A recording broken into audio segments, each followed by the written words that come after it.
Hello guys, welcome back to education IQ। I hope आप सब अच्छे होंगे। तो डेली का हम लोग जो द हिंदू न्यूज़पेपर पढ़ते हैं, जिसमें 8 से 10 मिनट के अंदर अंदर मैं आपको पूरा द हिंदू न्यूज़पेपर पढ़ाता हूँ। कोई भी इंपॉर्टेंट न्यूज़ हो आपके एग्ज़ाम के related, latest current affairs related, उसको हम इस छोटे से वीडियो में कवर करते हैं। तो रेगुलरली मंडे टू सैटरडे शाम को मेरा वीडियो आएगा।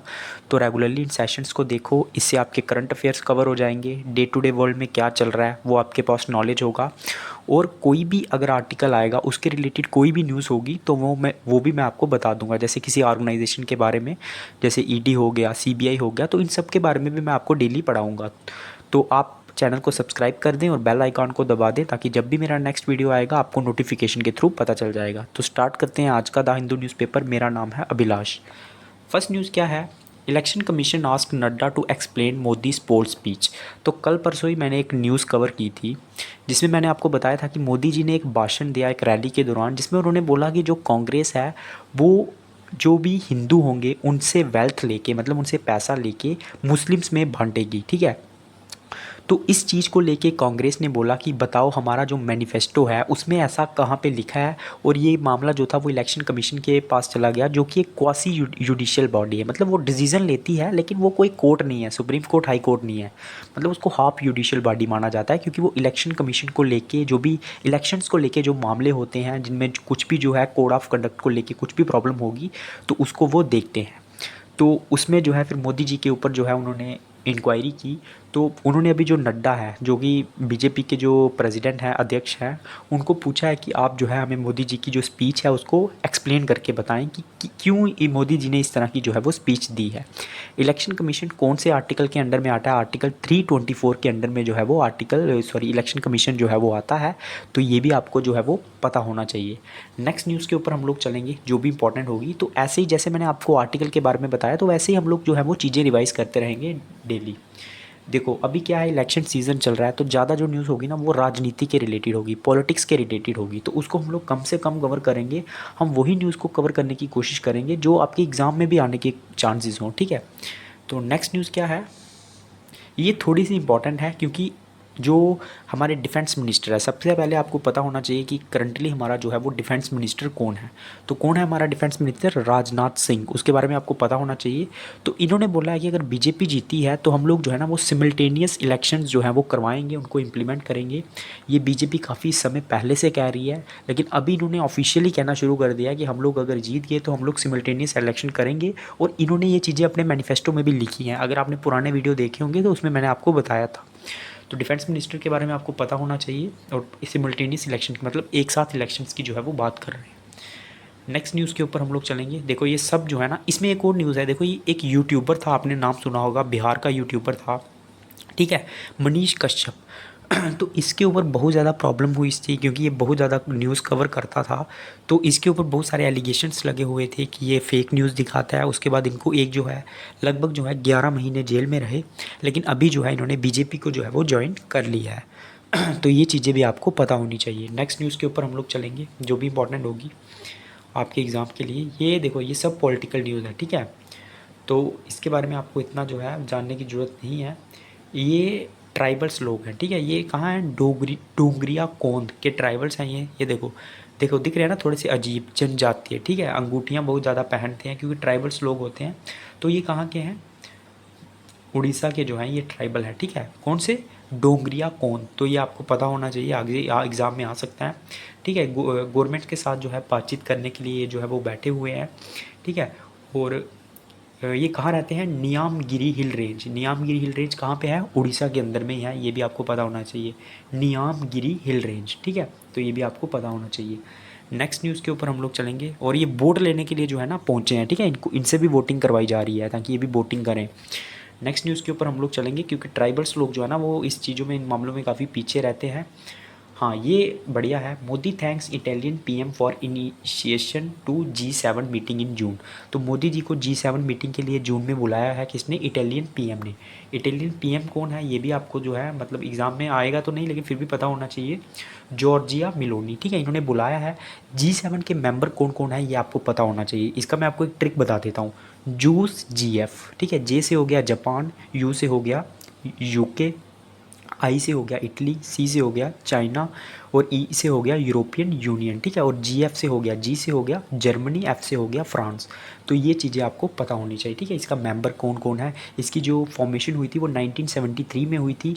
जो भी क्लाइमेट को लेके, ट्रेड के रिलेटेड जो भी सिक्योरिटी को लेके इश्यूज़ होते हैं, इन सब चीज़ों को G7 जो है वो डिस्कस करता है, ठीक है। कुछ कंट्रीज़ जो है वो यूरोपियन कंट्रीज़ हैं ज़्यादा, और बाकी जो है कुछ अमेरिका कॉन्टिनेंट से भी जो है मतलब इन कंट्रीज़ में जो है वो शामिल की गई है। नेक्स्ट न्यूज़ के ऊपर हम लोग चलेंगे जो भी इंपॉर्टेंट होगा, ठीक है। सीबीआई रजिस्टर्स फर्स्ट एफआईआर इन संदेश कली वायलेंस केस। तो संदेश कली वायलेंस केस के बारे में आपने सुना होगा, जिसमें ये बंगाल के अंदर में है एक जगह, ठीक है। यहाँ पे औरतों ने मतलब सेक्सुअल हरासमेंट का जो है वो आरोप लगाया था। इसमें कुछ लीडर्स, कुछ गवर्नमेंट ऑफिशियल्स भी शामिल थे। तो सीबीआई जो है अब इस मामले को देखेगी। सीबीआई का आपने नाम सुना होगा, सेंट्रल ब्यूरो ऑफ इन्वेस्टिगेशन, ठीक है। इसकी फॉर्मेशन के बारे में आपको पता होना चाहिए। 1973 में इसकी फॉर्मेशन हुई थी, और ये 1947 का जो दिल्ली एक्ट है ना, दिल्ली पुलिस स्पेशल एक्ट, उसके तहत इसको बनाया गया था, ठीक है। और ये कौन सी मिनिस्ट्री के अंदर आती है, मिनिस्ट्री ऑफ पर्सनल ग्रीवेंस, ठीक है, वो एंड पेंशन्स, उसके अंडर में ये जो है वो काम करती है। गवर्नमेंट की एजेंसी है। तो ये चीज़ें आपको पता होना चाहिए, क्योंकि सीबीआई जो है ना वो काफ़ी न्यूज़ में रहती है। पहले ये सिर्फ कौन से केसेस देखती थी, करप्शन के, लेकिन धीरे धीरे फिर ये जो है इनके केसेस जो है वो बढ़ते गए, ठीक है। मिनिस्ट्रियल केसेस, कोई भी केसेस हो उसको, ये गवर्नमेंट्स का केस हो उसको ये जो है वो देखती है, ठीक है। जैसे सुशांत सिंह राजपूत का केस भी इन्होंने देखा था। नेक्स्ट न्यूज़ के ऊपर हम लोग चलेंगे जो भी इंपॉर्टेंट होगी आपके एग्ज़ाम के लिए। तो हाँ, हाँ आप लोग, ये तो ऐसे मतलब एग्ज़ाम के लिए इंपॉर्टेंट नहीं है, लेकिन मैं आपको बताता हूँ जो लेड होता है, ठीक है। लेड के बारे में आपने सुना होगा, ये एक मेटल है। तो इस ये बहुत सारी क्रीम्स में पड़ा होता है जो हम लोग फेस में लगाते हैं ना। तो ये क्या करता है, हमारा जो सेबेशियस ग्लैंड होते हैं, ठीक है, जो हमारे मतलब ग्लैंड होते हैं ना, वो इसको क्या कर देते हैं, इसको ऑब्जर्व कर देते हैं, और ये बहुत सारी बीमारियों का भी जो है वो कारण बन सकता है। ये इसके साइड इफ़ेक्ट लिखे हुए हैं, और किडनी को भी ये जो है वो डैमेज कर सकता है, ठीक है। एग्ज़ाम के लिए इंपॉर्टेंट नहीं है, लेकिन मैंने आपको जनरल सेंस में बता दिया। अब हम लोग पढ़ेंगे the war on Gaza and American paradoxical role. Paradoxical का मतलब क्या होता है, मतलब किसी चीज़ को मानना और किसी चीज़ को नहीं भी मानना, मतलब किसी चीज़ को सपोर्ट करना और किसी चीज़ को नहीं सपोर्ट करना, मतलब अपोजिट कॉन्ट्राडिक्टरी स्टेटमेंट, ठीक है। तो अमेरिका जो है ना हमेशा दोनों चीज़ों में फंसा रहता है। तो उसी को लेके बात की गई है। पैलेस्टीन और आपको पता है इसराइल के बीच में बार चल रहा है, और गाज़ा जो है वो वहाँ पे जो है हमस जो है, जो ग्रुप है वो मतलब लड़ रहा है किसके खिलाफ, इसराइल के खिलाफ लड़ रहा है। पैलेस्टीन का ये ग्रुप है। तो लगभग जो है ना 34,000 लोग जो है वो मारे गए हैं। 33,000 पैलेस्टीनियंस हैं, 1200 इसराइलीज़ हैं, और जर्नलिस्ट भी और मीडिया वर्कर्स भी इस बार में जो है वो मारे जा रहे हैं। ये वार शुरू हुआ था जब हमस ने अटैक किया था 7 अक्टूबर 2023 को, ठीक है। उसके बाद क्या है ना, इसराइल का बहुत ज़्यादा क्रिटिसिज्म हो रहा है, क्योंकि बहुत सारे सिविलियंस लोगों को इसराइल जो है वो मार रहा है। लेकिन इसमें जो है ना जो वेस्टर्न कंट्रीज़ हैं, जैसे यूएस हो गया, ठीक है, यूके हो गया, ये कंट्रीज़ जो हैं ये भी काफ़ी गुनहगार हैं, क्योंकि ये सपोर्ट करती हैं इसराइल को। क्यों सपोर्ट करती हैं, क्योंकि ये जो है इनका जो है व्यापार इसराइल के साथ बहुत ज़्यादा है, बहुत ज़्यादा वेपन जो है वो सप्लाई करती है इसराइल को। तो इसीलिए ये कंट्रीज़ जो है वो इसराइल को सपोर्ट करती हैं। हमेशा जो है हाइपोक्रेट रहा है, ठीक है। यूएस ने अपने आप को न्यूट्रल शो किया है कि हम लोग इसराइल के साथ भी हैं, पैलेस्टीन के साथ भी हैं, ठीक है। इसराइल जो हो गई यूइश लोग, ठीक है। तो ये हमेशा जो है इन्होंने डबल स्टैंडर्ड लिया है अमेरिका ने, जो भी वेस्टर्न कंट्रीज़ हैं, ठीक है। और यूएस जो है ये हमेशा विट्टो पावर का यूज़ करती है। जब भी इसराइल के पास मतलब यूएन जनरल असेंबली में, सिक्योरिटी काउंसिल में कोई भी जो है मतलब एक्ट पास होता है, तो उसमें विट्टो पावर यूज़ करके अमेरिका जो है उसको पास नहीं होने देती है, ठीक है। क्योंकि इसके बहुत सारे कारण हैं इसमें, क्योंकि अमेरिका जो है बहुत ज़्यादा व्यापार करता है, ठीक है, इसके साथ में उसके साथ में इसराइल के साथ में।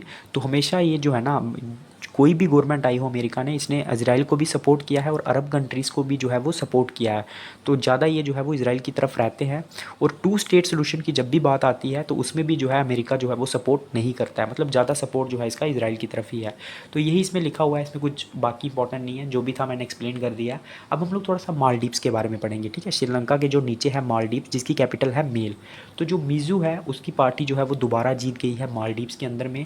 तो आपको पता है जब जब मीज़ू की जो गवर्नमेंट है, जब वो मालदीव्स के अंदर आई थी, तो वो थोड़ी सी प्रो चाइनीज़ है, ठीक है, वो चाइना का बहुत ज़्यादा फेवर करती है। तो लेकिन जो प्रो इंडियन पार्टीज़ थी वो वहाँ पे हार गई है, और मेजॉरिटी में जो है मीज़ू गवर्नमेंट जो है वो जीत गई है। तो इसमें बहुत सारे फैसले लिए थे मिज़ो की जो गवर्नमेंट है। जो भी इंडियन फोर्सेस थी उनको हटा दिया गया। सबसे पहले मालदीव्स के अंदर में, ये न्यूज़ मैंने पहले भी कवर की थी। उसके बाद जो हाइड्रोग्राफिक सर्वे चल रहा था वाटर को लेके, उसको भी जो है वो बंद करवा दिया। तो बहुत सारे मिज़ो गवर्नमेंट ने जो फैसले लिए हैं, और भी जो है बहुत सारे बयानबाजी की है जो मालदीव्स की जो गवर्नमेंट है। इसमें आपको ये सारी चीज़ें याद रखनी है। मालदीव्स की कैपिटल क्या है? मेल, ठीक है, तो ये भी आपको याद रखना है। नेक्स्ट न्यूज़ क्या है? Green credit benefit Indian forest. तो क्या जो ग्रीन क्रेडिट स्कीम है ये फॉरेस्ट को मतलब सपोर्ट करेगी? अब ये ग्रीन क्रेडिट स्कीम कब लॉन्च हुई थी? 2023 में लॉन्च हुई थी, ठीक है। इन्वायरमेंट मिनिस्ट्री ने इसको लॉन्च किया था। ये एक मार्केट बेस्ड मैकेनिज़्म है जहाँ पे जो इंडिविजुअल होंगे, जो कंपनी होंगी, उनको वो क्लेम कर सकते हैं इंसेंटिव्स, जिसको बोलते हैं ग्रीन क्रेडिट स्कीम। मतलब अगर आप कोई पेड़ लगाते हो या फिर बहुत सारी प्लांटेशन करते हो, तो आप जो है गवर्नमेंट से कुछ इंसेंटिव आपको मिलेंगे, उनको बोलते हैं ग्रीन क्रेडिट स्कीम। अक्टूबर 2023 में ये लॉन्च हुई थी। तो इसके आपके जो है वो कुछ फ़ायदे होंगे, यही बारे में इसको लिखा गया है। लेकिन ये चीज़ बोली गई है कि क्या पता लोग जो है इंसेंटिव्स के चक्कर में जो है, जो फॉरेस्ट है जहाँ पे मतलब जो वेजिटेशन सूटेबल नहीं है, उन ट्री को प्लांट करना शुरू कर देंगे, तो जो नेचुरल वेजिटेशन होगी उसको जो है वो हार्म होगा। उसी चीज़ के बारे में इसको मतलब जो है वो लिखा गया है, ठीक है। तो बाकी इसमें कुछ ज़्यादा इंपॉर्टेंट नहीं है, बस आपको याद रखना है अक्टूबर 2023 को ये स्कीम लॉन्च हुई थी। तो जो डॉक्टर डी गुकेश हैं वो जो है चेस चैम्पियनशिप जीत चुके हैं 17 साल की उम्र में। यंगेस्ट ये FIDA कैंडिडेट चेस टूर्नामेंट 2024 को जो है वो इन्होंने जीता है, ठीक है। तो गुकेश का आपको नाम याद रखना है, आने वाले एग्ज़ाम में ये आपको देखने को मिलेगा। नेक्स्ट न्यूज़ के ऊपर हम लोग चलेंगे, ठीक है, जो भी इंपॉर्टेंट होगी आपके एग्ज़ाम के लिए। तो बाकी जो है इसराइल के ऊपर न्यूज़ है, ये मैंने पहले ही आपको जो है वो पढ़ा रखा है हर चीज़। बाकी इसमें स्पोर्ट्स की न्यूज़ आ गई। कल पता है आपको RCB जो है वो जीत गई, ठीक है, सनराइज़र्स हैदराबाद से। और ये गुकेश के बारे में ही लिखा हुआ है। बाकी स्पोर्ट्स में कुछ ज़्यादा इंपॉर्टेंट नहीं है, पूरा न्यूज़पेपर मैंने कवर कर लिया है। वीडियो अच्छा लगा होगा लाइक करना, चैनल को सब्सक्राइब करना, ज़्यादा से ज़्यादा शेयर करना, और टेलीग्राम को ज्वाइन कर लेना। उसमें जो है ना क्वेश्चन डालते रहता हूँ करंट अफेयर के, जो मैं पढ़ाता हूँ, तो उसमें आप लोग वो भी सॉल्व कर सकते हैं। टेलीग्राम का जो लिंक है वो मैं आपको कमेंट बॉक्स में दे दूँगा, जो मेरा फर्स्ट कमेंट होगा, और उसमें आपको जो है ना जो भी मेरा मतलब वीडियो आएगा वो लिंक भी आपको टेलीग्राम पे मैं डेली दे दूँगा। तो लाइक करें, सब्सक्राइब करें, अपना जो व्यू है वो कमेंट बॉक्स में दें। जय हिंद।